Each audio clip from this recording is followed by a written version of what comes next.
Hello my friends and welcome back. Thank you very much for being with me again today. We have to get our information about, in this case, the war in Ukraine, by using logic and from different other sources than the ones involved in, being part of the propaganda, which is the Russian side or the American side. American side being Ukrainian side, obviously. And here we have some people who obviously come and tell us one thing, and then you say, oh my God, okay, that's an information. And then 2 days after that, the same news media outlet is going to give you a different information, or an information that you can easily understand that what I told you 2 days ago was a lie, because they contradict one another. And I'm talking about the Russian efficiency in launching missiles. We already know the Russians are idiots and they're so inefficient, they don't know what they're doing, you know what I mean? They're still, live in caves and in Siberia in the woods, and they go fishing with spears and so on. Okay, we already know that one. They're not as civilized as we are. So in this case, they tell us that the Russians have a very low efficiency and accuracy with their missiles and rockets, which was about 20% a few months ago. 20% accuracy. But they're very good at hitting civilians, it seems like, and that's it. Civilians, they don't hit anything else. Then the Ukrainians tell us that the Ukrainians, have a high rating of efficiency in destroying the Russian missiles coming in. Again, it's about an efficiency of about 80%. That's what they tell us, 80%, sometimes 100%. So it's no more 10% as it was at the beginning. So that tells us the option of thinking that the Russians have a very low efficiency. That means from 100 missiles, these guys destroy, or whatever, projectiles, call them that way, could be missiles, could be rockets.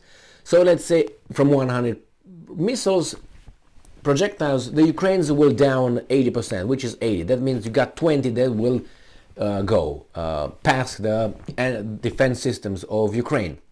There's 20. Now out of 20 we have that the Russians have an efficiency of about 20%.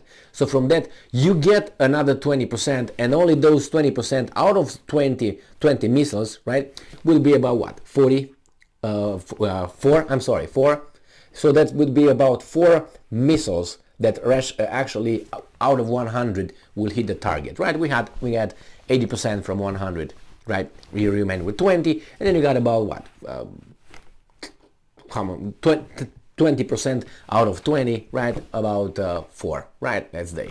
So about 4, 5, 3, something like this, missiles out of 100. This is the ratio that these guys tell us that the Russians are capable of doing.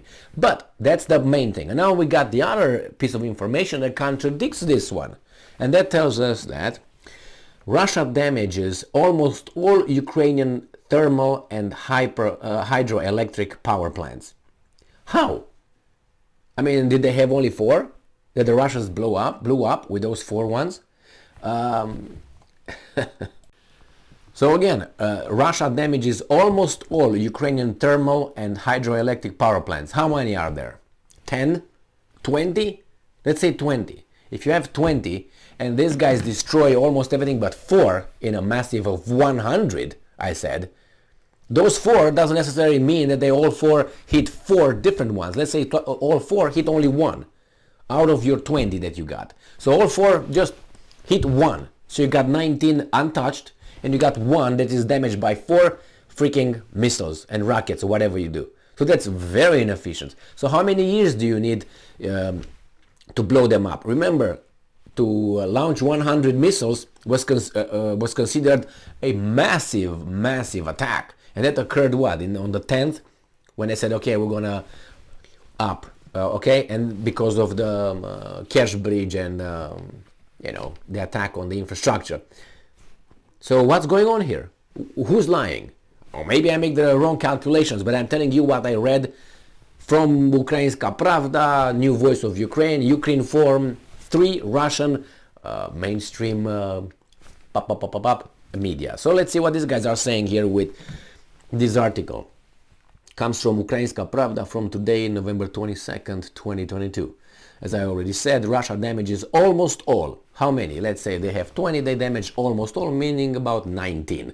I give them another one, so let's say 18, right? Ukrainian thermal and hydroelectric power plants.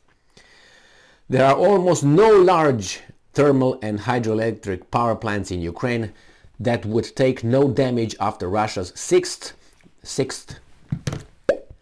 massive missile attack on the Ukrainian energy system last week.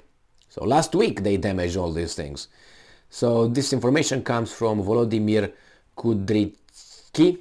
Or Volodymyr over there? Volodymyr and whatever the other guys are. Dmitry and Sergei. These are the names. The CEO of Ukrenergo, National Energy Company, during a briefing on November 22nd. And there are Oleksiy as well. Oleksiy, I think, is Alexander. And I'm quoting, last week, it was the sixth massive missile attack on the Ukrainian energy system. So sixth, and this was the largest attack of all. The sixth, about 100 heavy missiles were launched. So again, from the most massive out of six was 4 missiles that went through. The other 6, the other 5 that were so massive. Let's say we get 2 out of each. So there would be 10 plus 4, 14 missiles. Now 14 missiles destroy all these things. Remember, a missile is not one that if it hits, and remember, the Russians are so dumb, those missiles will not hit the exact point where they want it.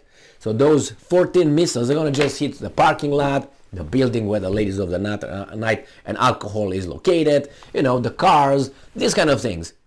You're not going to hit the exact transformers or whatever you need to blow up in order to fuck up the whole thing for some time, right? 14 missiles? Do you think they will do the job for how many they got over there? I mean, if they have only 2 power plants and you divide it in 2, okay, you make it 7. 7 missiles on a plant. Can you see how big a plant is? And what exactly they hit? Did they hit the dam? No. That means they hit the infrastructure. The generators, the power lines, and so on. And in order to damage them in 6 attacks, 6. You don't build them back? I heard these guys are Superman. Super people, my bad. So let's go and see what these guys are saying. About 100 heavy missiles were launched in the last one, and their targets were the energy infrastructure facilities. Only 4 were good.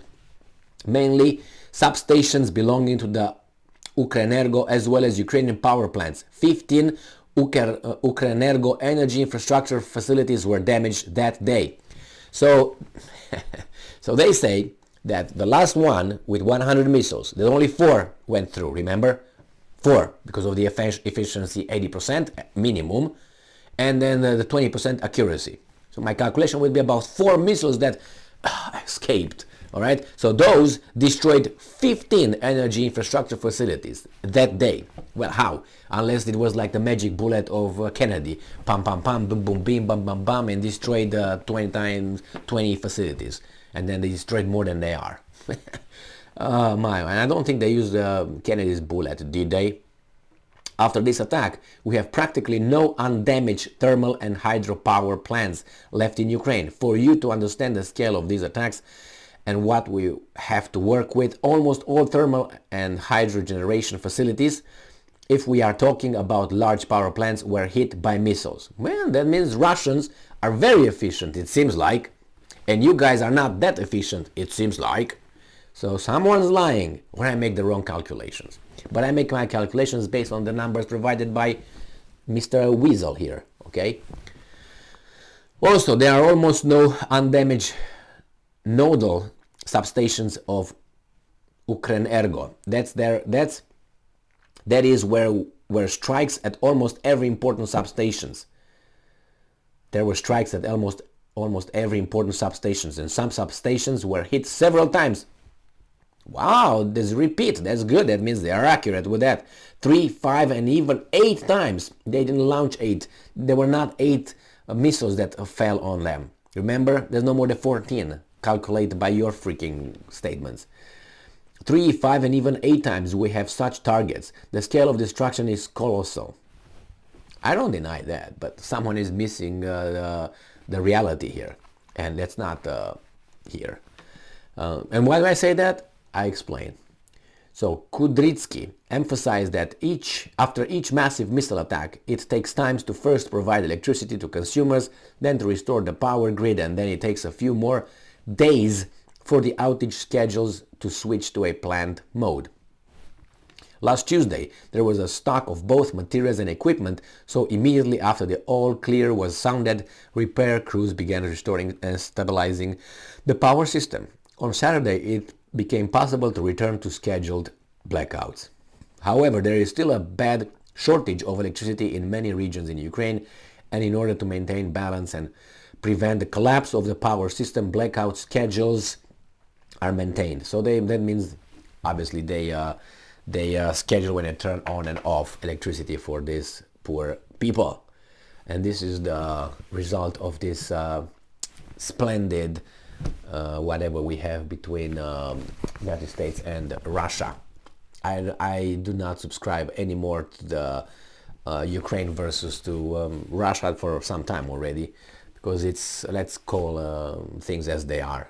Russia was drawn into this and did what it did. I'm not saying Russia is the victim, but I see things from both directions. And the ones that are used are the Ukrainians, and then the Russians, and then the guys who counting their money and smoking their cigars are the ones far away from where these people are living without electricity. And those guys have electricity in an abundance. That's how the life of people is on this planet, has been, is, and will be. Why? That's the way we are. The greatest creation of, I think we are. That's what I've been told. If we are the best creation, then oh my God. Thank you very much for being with me again today. Stay strong, stay smart, look for the truth, and be just.